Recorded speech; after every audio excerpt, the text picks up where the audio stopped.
This is a piece called Agency.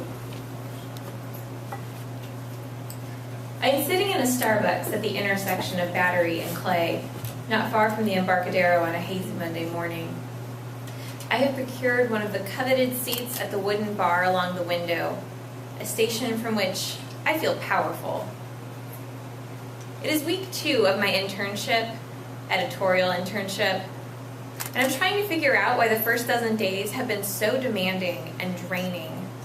Why the slowness of the internet or the apathy of my editor have been enough to put me all out of sorts. On the other side of the glass is a woman in a wheelchair with an off-white jacket and gray and pink tennis shoes. Her legs are wrapped in a blue plaid blanket, and she wears an eggplant-colored stocking cap rimmed in rainbow chevrons. In her lap is a Subway sandwich, then a coffee cup, and a brown paper sack, and then there's nothing at all. In less than 5 minutes' time, a dozen people pass between us. A woman with a Macy's bag carrying a tray of Danishes to work, a man in a gray blazer pouring words into his iPhone, a pair of black and white floral print pants wearing a bright red backpack, tramping across the crosswalk. The woman in the chair pulls out a butter croissant from a dainty pink sack and rips off flaky bits of pastry, tossing them to a party of pigeons. 3 or 4 birds gather around for a feeding. A 5th one stays all morning, even after the pastry is gone, like the leper who stayed to say thank you. In one hand, the woman holds a red 2-pocket folder marked with blue and red Sharpie. In large, legible writing, it reads, "Need $, can you help?" There's a list of suggestions as well in the upper right-hand corner: food, gift cards, and a third that I can't quite make out. I don't want to stare that long. Don't want to see her the way she wants to be seen.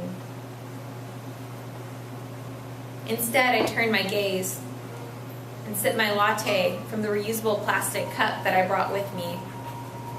I feel good about choosing this cup, for saving the world from the waste of one more paper coffee cup.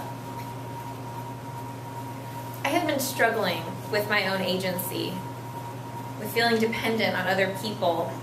I'm frustrated by how unappreciated and unseen I feel shoved in a stuffy intern office, with sticky secondhand keyboards and a printer that is always out of toner.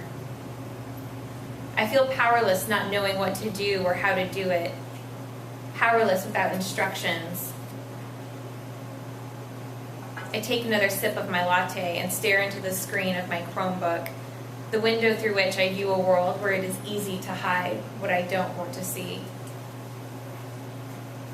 But what world does she see, this woman, who is so very really dependent on other people, who shares small blessings not with people but with pigeons, who feeds the bottom feeders of this city?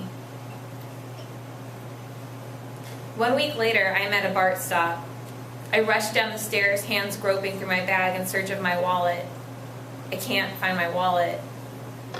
5 feet from the turnstile, it dawns on me that I put it in my gym bag when I went running that morning. I took a carpool into the city. Now I'm stranded.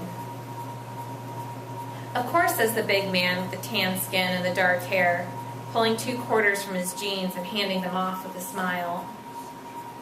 "Thank you," I say, a flood of relief. "Thank you so much."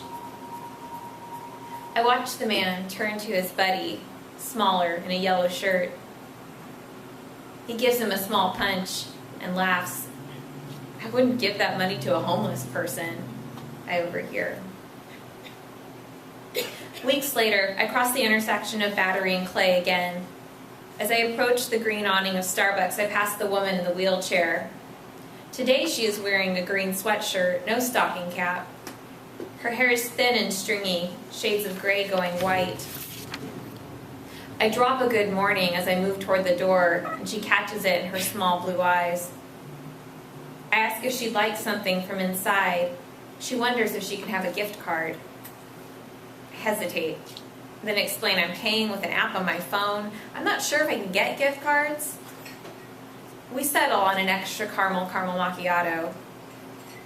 My name is Cindy, she says, offering a thin hand. Amanda, I say, taking it. Cindy is friendly, and the light in her voice surprises me on a morning I was planning for clouds. She marvels that I can purchase coffee from my phone. I sort of marvel at this myself. We chat and I tell her about the day that I had my phone but not my wallet, the day that I was stranded at BART. What did you do? She asks, genuinely concerned, as if she believes that I wouldn't make it home. I had asked people for money, I say, the words slipping out before I start really thinking. Good for you, says Cindy. That takes a lot of chutzpah. It does, doesn't it, I think. Realizing that this is what Cindy does every day, that chutzpah is somehow a balance for humility.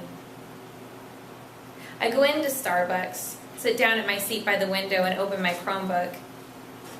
I feel I have come full circle with this woman.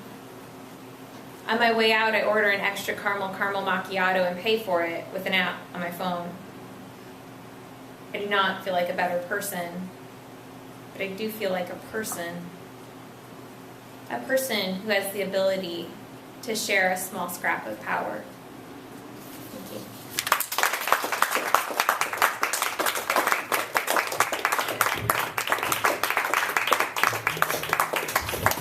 Amanda from St. Mary's.